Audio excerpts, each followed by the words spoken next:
Sebelum melanjutkan, jangan lupa subscribe dulu, terima kasih. Bab 319 Sangguan Yilei. Lebih banyak orang telah tiba di Taman di Langit. Prajurit yang tak terhitung jumlahnya berlarian ke sana kemari, dan tanaman obat terus menghilang. Semua prajurit yang tiba di sini adalah para jenius dari generasi muda, dan tanaman obat yang kaya yang tumbuh di taman ini lebih dari cukup untuk menghasilkan beberapa orang jenius lagi. Karena sebagian besar tanaman obat yang kuat ini diperoleh oleh para jenius ini, selama mereka tidak sial dan meninggal di sini, begitu mereka meninggalkan Pulau Es, kultivasi mereka pasti akan mengalami lonjakan besar. Semuanya, segera hentikan apa yang sedang kalian lakukan. Teriakan keras tiba-tiba bergema di seluruh Taman di Langit. Semua orang mengalihkan perhatian mereka ke sumber suara ini, dan yang dapat mereka lihat adalah 4 prajurit muda yang tampaknya baru saja tiba. 3 pria dan 1 gadis. Suasana di sekitar keempat orang ini angkuh, dan sepertinya tidak ada prajurit lain yang hadir yang dapat menandinginya. Orang yang memimpin itu tinggi dan berotot, bahkan lebih tinggi dari Nangong Wentian. Mereka adalah para jenius dari klan Sangguan.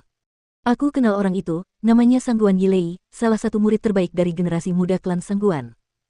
Dia baru saja menerobos ke alam jiwa tempur belum lama ini, aku tidak pernah menyangka akan melihatnya di sini.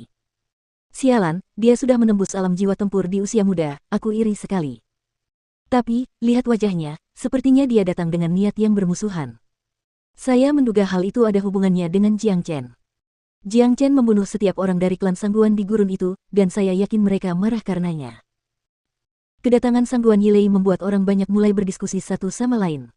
Beberapa bahkan menunjukkan ekspresi ketakutan di wajah mereka. Belum lagi reputasi klan Sangguan yang tangguh, kultivasi jiwa tempur Sangguan Yilei saja sudah lebih dari cukup untuk mengguncang semua orang di sini. Faktanya, seorang pejuang jiwa tempur yang jenius bukanlah seseorang yang dapat dibandingkan dengan para pejuang jiwa tempur biasa. Kekuatan tempur Sangguan Yilei yang luar biasa jauh lebih tinggi daripada Sangguan Chong yang telah dibunuh oleh Jiang Chen. Saat ini, keempat jenius dari klan Sangguan melemparkan pandangan mereka ke taman di langit dan melihat ke taman yang setengah kosong. Ekspresi keserakahan yang jelas muncul di wajah mereka, karena ramuan yang tersisa adalah yang paling berharga. Semuanya, dengarkan baik-baik. Mulai sekarang, kebun ini adalah milik klan Sangguan. Tidak seorang pun dari kalian boleh mengambil tanaman obat dari sini. Suara Sangguan Yilei yang keras dan jelas menggetarkan seluruh atmosfer.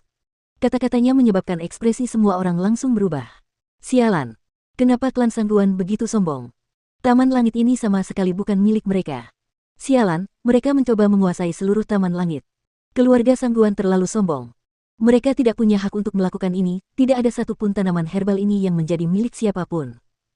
Mereka yang mampu akan mendapatkan apa yang pantas mereka dapatkan. Jika Sangguan Yilei begitu kuat, dia seharusnya menghancurkan semua mekanisme pertahanan dan mengambil tanaman herbal itu untuk dirinya sendiri. Menyatakan taman langit sebagai milik mereka terlalu berlebihan. Pandangan orang banyak terhadap klan Sangguan telah berubah. Mereka semua menggertakkan gigi karena marah. Tak satu pun dari tanaman herbal ini milik siapapun, dan merekalah yang pertama kali menemukannya. Atas dasar apa klan Sangguan bisa mengklaim bahwa taman langit ini milik mereka? Kalian sudah mendapatkan cukup banyak herbal, jangan terlalu serakah. Sangguan Yilei berkata dengan senyum di wajahnya. Banyak orang mulai mengumpat dalam hati. Serakah? Siapa yang serakah di sini? Sebelum Anda, klan Sangguan tiba, ada banyak jenius dari berbagai negara adik kuasa yang telah disingkirkan. Mengesampingkan semua negara adik kuasa lainnya. Sial, bahkan seseorang sekuat Jiang Chen tidak berperilaku serakah, ini konyol. Saudara Lei sudah mengatakannya, semua tanaman obat di sini adalah milik klan Sangguan, dan tidak seorang pun dari kalian boleh mengambil yang lain. Murid perempuan dari klan Sangguan itu menambahkan dengan suara keras. Penampilannya yang menggoda membuat banyak pria menggertakkan gigi. Banyak dari mereka mulai berfantasi tentangnya. Tentu saja, mereka hanya bisa menyembunyikan khayalan ini jauh di dalam pikiran mereka. Lebih jauh lagi, setelah murid perempuan itu selesai berbicara, meskipun orang banyak benar-benar tidak puas dengan pernyataan mereka, mereka harus segera berhenti dan tidak menyentuh tanaman obat apapun di depan mereka. Ini termasuk semua negara adik kuasa dari berbagai provinsi, tidak ada dari mereka yang berani menyinggung klan Sangguan. Bam! Tepat pada saat ini, mekanisme pertahanan lain rusak dan Big Yellow telah melahap ramuan lain. Setelah melakukannya, dia langsung berjalan menuju ramuan lain. Di sisi lain, Jiang Chen bahkan tidak melihat sedikit pun ramuan dari klan Sangguan, terus berjalan menuju ramuan yang berbeda dan mengumpulkannya. Nangong Wentian dan Han Yan melakukan hal yang sama, dan keduanya bersiul dengan ekspresi senang di wajah mereka. Mereka bekerja sama untuk menghancurkan mekanisme pertahanan dan memanen setiap ramuan yang mereka bisa. Perilaku keempat orang ini sangat mencolok. Namun, entah mengapa, orang banyak merasa sangat senang saat melihat apa yang mereka lakukan. Mereka semua mulai bosan dengan klan Sangguan. Selain itu, sebagian besar dari mereka tahu tentang konflik antara Jiang Chen dan klan Sangguan. Jika ada orang di sini yang cukup berani untuk menantang klan Sangguan, itu pasti Jiang Chen. Bajingan, apa kalian semua tuli? Aku sudah meminta kalian untuk berhenti. Murid perempuan itu bertingkah seperti harimau betina. Dia bahkan lebih sombong daripada pria itu, dia langsung memaki Jiang Chen dan kelompoknya. Jalang, jangan berisik sekali, kau pikir kau siapa? Big Yellow berbalik dan menanggapi murid perempuan itu. Setelah itu, dia melanjutkan menggali. Banyak orang dalam hati memberi acungan jempol kepada Big Yellow. Anjing ini adalah makhluk yang tidak terikat oleh akal sehat, dia cukup berani untuk menyebut seorang jenius dari klan Sangguan sebagai jalang. Hanya dengan keberaniannya saja, dia telah memenangkan kekaguman orang banyak. Namun, ketika mereka mengingat apa yang dilakukan Big Yellow di pelelangan Pulau Bahagia, sebenarnya dia cukup jinak. Perkataan Big Yellow membuat murid perempuan itu terbakar, dia langsung menjadi marah. Anjing sialan, aku akan mencabik-cabikmu menjadi jutaan keping. Murid perempuan itu langsung berlari ke depan. Di tengah perjalanan, dia mengambil cambuk lembut dan mencambukkannya ke arah Big Yellow. Cambuk itu bergerak seperti ular berbisa yang mematikan. Murid perempuan itu adalah seorang prajurit inti ilahi puncak, dan jika serangan ini mengenai sasarannya, pria biasa manapun akan langsung meledak. Selain Sangguan Yilong dan Sangguan Yilei yang merupakan prajurit jiwa tempur, semua murid generasi muda dari klan Sangguan memiliki kultivasi yang sangat kuat, mereka semua merupakan prajurit inti ilahi akhir. Sangguan Yilong telah menemukan sesuatu yang baik di jalan yang telah ditempuhnya, jadi dia belum tiba di sini bersama murid-murid lainnya. Sangguan Yilei yang memimpin 4 murid adalah orang yang pertama kali tiba di Taman di Langit. Namun, dia tidak pernah menyangka akan ada seseorang yang cukup berani untuk menantang martabat klan Sangguan. Astaga, plus. Dengan kecepatan yang luar biasa, Big Yellow bergerak dan bersembunyi di belakang Nangong Wentian.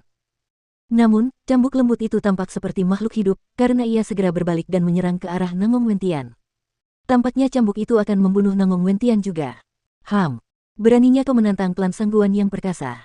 Kau juga pantas mati. Murid perempuan itu sangat sombong dan kasar. Dia juga mencoba membunuh Nangong Wentian. Wanita jalang sialan. Tatapan mata Nangong Wentian menjadi dingin. Ia segera mengambil penguasa bintang segudang dari cincin penyimpanannya. Ia mengangkat penguasa biru itu tinggi-tinggi ke udara dan dengan kuat menghantam murid perempuan itu. Memukul. Kedua senjata itu saling beradu, dan murid perempuan itu berteriak kaget. Cambuk lembut itu terlepas dari tangannya oleh satu serangan Nangong Wentian. Pada saat yang sama, serangan Nangong Wentian tidak berhenti di situ. Dengan kekuatan yang luar biasa, penguasa bintang segudang yang berat itu menghantam tubuh murid perempuan itu. Murid perempuan itu menjerit dengan keras. Darah mengalir deras dari mulutnya, dan seperti layang-layang yang talinya putus, tubuhnya terpental mundur. Dia tampak seperti bunga yang layu sekarang. Kakak Ling. Seorang pemuda dari klan Sangguan berteriak. Ia berlari ke depan dan menarik murid perempuan itu ke dalam pelukannya. Ia terkejut ketika mendapati mata murid perempuan itu tertutup rapat. Setelah berjuang beberapa saat, napas terakhirnya keluar dari tubuhnya. Kakak Ling. Kakak Lei, Kakak Ling sudah meninggal. Pria itu berdiri dan berteriak. Apa? Sangguan Yilei berteriak dengan marah. Dia begitu marah hingga matanya seperti akan terbakar. Seseorang benar-benar berani membunuh murid klan Sangguan. Ini konyol. Kakak Nan, aku tidak pernah menyangka kau begitu brutal. Kau tidak menunjukkan belas kasihan sedikit pun kepada wanita tak berguna itu. Big Yellow mulai tertawa. Dia hanya jalang yang hanya tahu cara menggonggong, dia pantas mati. Nangong Wentian mengangkat bahunya. Dia tampak tidak terganggu oleh hal itu. Adapun mengapa Nangong Wentian berani membunuh seseorang dari klan Sangguan, dan mengapa ia dapat membunuh seorang jenius inti ilahi puncak hanya dengan satu serangan. Banyak orang terkejut dan bingung, sementara beberapa orang tenang. Mereka tahu Nangong Wentian bersama Jiang Chen, dan konflik antara mereka dan klan Sangguan telah mencapai tahap yang tidak dapat diselesaikan. Itulah alasan mengapa ia tidak menunjukkan belas kasihan. Selain itu, Nangong Wentian adalah seorang pejuang yang dapat melawan seorang pejuang jiwa tempur. Membunuh seorang pejuang inti ilahi hanyalah hal yang mudah baginya. Pantas untuk mati. Mendengar perkataan Nangong Wentian, ketiga murid klan Sangguan lainnya tidak dapat menahan diri lagi, terutama Sangguan Yilei. Pandangannya tertuju pada Nangong Wentian. Aku tidak peduli siapa dirimu, aku ingin kau berlutut di hadapan Sister Ling dan meminta maaf. Setelah itu, bunuh dirilah di hadapannya. Jika kau memaksaku untuk menyerang, aku akan memastikan kau mati dengan cara yang paling menyedihkan. Sangguan Yilei mengarahkan jarinya ke arah Nangong Wentian. Kau hanya kentut di mataku. Kalau kau punya nyali, ayo kita bertarung sekarang. Nangong Wentian adalah orang yang tidak pernah menyerah pada kekuatan yang kuat.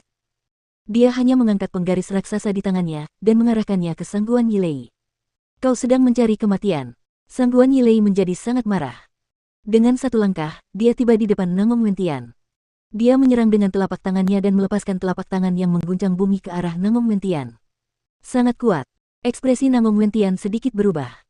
Sang Guan Yilei ini benar-benar kuat, dan Sang Guan Chong tidak bisa dibandingkan dengannya. Jika mereka berada di level yang sama, Nangong Wentian tidak akan takut padanya. Namun, kesenjangan antara alam inti ilahi dan alam jiwa tempur sangat besar. Dengan kultivasi dan kekuatan tempur Nangong Wentian saat ini, ia mampu melawan seorang pejuang jiwa tempur biasa seperti Sang Guan Chong, tetapi ketika menghadapi seorang jenius seperti Sang Guan Yilei, ia akan berada di pihak yang kalah. Penguasa bintang segudang. Nangong Wentian adalah seorang pria yang agresif. Tanpa ragu-ragu, dia mengayunkan penggaris raksasa di tangannya ke arah telapak tangan yang mengguncang bumi. Ledakan. Gelombang kejut yang dahsyat menyapu seluruh area. Memang, Nangong Wentian bukanlah tandingan Sang Guan Yilei. Ia terdorong mundur oleh hantaman dahsyat itu, tetapi, karena tubuhnya kuat, kekuatan dahsyat itu tidak terlalu menyakitinya. Han Yan juga telah menolongnya setelah ia terdorong mundur. Mengaum. Tepat pada saat ini, Big Yellow akhirnya menyerang. Ia segera melepaskan Soul Crunching Tune ke arah Sang Guan Yilei. Pada saat yang sama, Jiang Chen menyerang dari sisi lain. Ia melepaskan 3 Float Dragon yang ganas untuk membantu Big Yellow. 2 serangan hebat. Hal ini menyebabkan ekspresi Sang Guan Yilei langsung berubah. Terutama karena Soul Crunching Tune. Dia bisa merasakan sakit yang menusuk dari jiwanya. Namun untungnya, dia telah membentuk Combat Soul dan mampu merespons dengan cepat. Dia langsung mengeluarkan Perfect Rank Combat Weapon dan berhasil memblokir serangan gabungan Jiang Chen dan Big Yellow. Meski begitu, dia terdorong mundur beberapa langkah dan wajahnya menjadi pucat. Bagaimana ini bisa terjadi? Sang Guan Yilei ketakutan. Bahkan dengan kekuatan tempurnya, ia dipukul mundur oleh 2 prajurit inti ilahi. Ini tidak masuk akal. Sekali lagi, ia memperhatikan dengan saksama pria dan anjing di depannya. Kemudian, ia tiba-tiba teringat nama Jiang Chen.